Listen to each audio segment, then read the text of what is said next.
যাই না কেন এই মায়ার সংসার থেকে আমরা কি বেরিয়ে আসতে পারি না।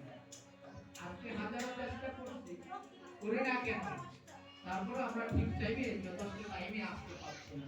এই মায়া জানে আমাদেরকে ভগবান বেরিয়ে রেখেছে, তাই বলে স্মরণ করে গীতা